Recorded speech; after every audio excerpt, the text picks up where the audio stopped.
মিডিয়ার বাহিরের জগৎটা আরো বেশি খারাপ। জায়রা আলভী ভাইয়া এটা কিন্তু প্রমাণ করে দিল। ঠিক আছে, আমাদের ইন্ডাস্ট্রিতে কি ছেলের অভাব আছে? আর্টিস্টের অভাব আছে? অনেক কিছু আছে, বাচ্চা আছে, এটা চিন্তা করছে, বা হচ্ছে তার কি বলে তিথি আছে, এটা চিন্তা করে কিন্তু সে আসে নাই যে গেলে পরে তো আমি সব হারাবো, এটা চিন্তা করেই তো সে আসেনি, তাই না? আর যদি সে এটা চিন্তা করতো যে না, আমার জীবনের সবকিছু যাকে নিয়ে আমি বাঁচতে চেয়েছি, ওই শুরু থেকে এই অবধি আসা, হাত ধরে আসা। আমরা মেয়েরা কিন্তু মানে এটা কখনোই চাই না যে আমার হাজবেন্ড মিডিয়া তো আসলে খারাপ না, আমিও একটা মিডিয়া পার্সন, কিন্তু কথা হচ্ছে কি যে হয় না যে আমরা কখনোই চাই না যে আমার হাজবেন্ড একটা মেয়ের হাত ধরে সেলফি তুলুক বা ভিডিও করুক, তার সাথে একসাথে কাজ করুক, এরকম কিন্তু আমরা মেয়েরা চাই। তারপরে আপুটা চেয়েছে, তাকে সব দিক থেকে ফ্রি করে দিয়েছে। মানে একটা মেয়ে মানে কতটুকু তার প্রতি ভালোবাসা থাকলে সে এ অবধি চাইতে পারে। ভিডিওটা দেখতেছিলাম না, আমার মানে অনেক খারাপ লাগতেছিল যে আল্লাহ, আমার যদি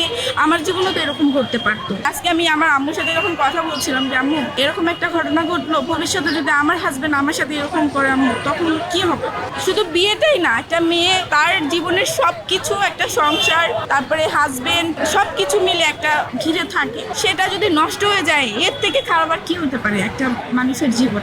আজকে আমি চাই এমন একটা শাস্তি হোক যে ভবিষ্যতে কোনো ছেলে এবং মেয়ে পরকীয়া যাতে না করে। তিথি আর ওই ছেলেটা দুইজনই তো সমান অপরাধী, তাই না? ও এখানে ও কেন বেঁচে যাবে? কারণ ওই তো হচ্ছে মেন কালপিট। ও যদি এরকম না করতো, ও জানে যে ওর ছেলে আছে বা হচ্ছে সংসার আছে, এত সুন্দর সাজানো গোছানো একটা সংসার, সে কিভাবে পারলো এটা? ওর রুচির অধপতন হলে যা হয় মানুষের। তার যদি বন্ধুত্বের সম্পর্ক হইতো, তাহলে তিথি তো একটা ইয়েতে কল রেকর্ডিং এ শুনলাম যে হচ্ছে সে এরকম বলেছে তাদের ইকরা আপু নাকি তাদের মধ্যে ঝামেলা হয়েছে, বা ইকরা আপু তাকে তার হাজবেন্ডকে কাজ করতে না করেছে, তারপরেও সে কাজ করেছে, হ্যাঁ, বা তাকে ফোন দিয়ে গালাগালি করেছে, মানে তিথিকে গালাগালি করেছে। তো সে জানার পরেও তার রুচিতে কিভাবে আসলো যে মানে এরকম একটা ঝামেলা হচ্ছে, ওদের স্বামী স্ত্রীর মধ্যে অশান্তি হচ্ছে, তার সাথে আবার আমি কিভাবে কাজ করবো? তার তো তখনই সরে যাওয়া উচিত ছিল, তাই না? তারপরে সে কন্টিনিউ সে কাজ করেছে। আমাদের ইন্ডাস্ট্রিতে কি ছেলের অভাব আছে? আর্টিস্টের অভাব আছে? অনেক ভালো ভালো কাজ করতেছে, অনেক আর্টিস্ট কাজ করতেছে, ওনার সাথেই কাজ করতে হবে কেন? মিডিয়া তো আসলে খারাপ না, এটা ভুল কথা। মিডিয়ার বাহিরের জগৎটা আরো বেশি খারাপ। এই যে এটা কিন্তু আমাদের ইন্ডাস্ট্রিতে একটা বড় ধরনের একটা ইয়ে পড়লো। বাইরের লোকজন কি ভাবলো যে আমাদের মিডিয়া খুবই জঘন্য, এটা কিন্তু একদম পরিপূর্ণভাবে এই যে জায়রা আলভী ভাইয়া এটা কিন্তু প্রমাণ করে দিল। ঠিক আছে, আমাদের মানে যে মিডিয়া জগৎটা, ঠিক আছে, একটা বড় ধরনের এটা কিন্তু একটা বদনামও ছড়াই।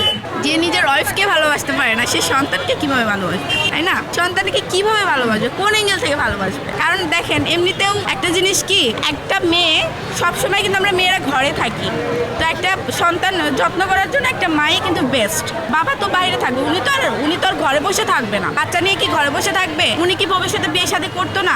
আমি আমার সন্তানকে ভালোবাসবো, কতটুকু ভালোবাসবে? যখন রাতে বাসায় আসবে ওইটুকু সময় ভালোবাসবে।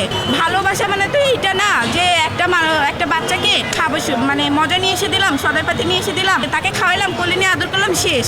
একটা মা যেরকম যতটুকু যত্ন করতে পারে, কেয়ারিং করতে পারে, এটাই তো সব থেকে বড় ভালোবাসা।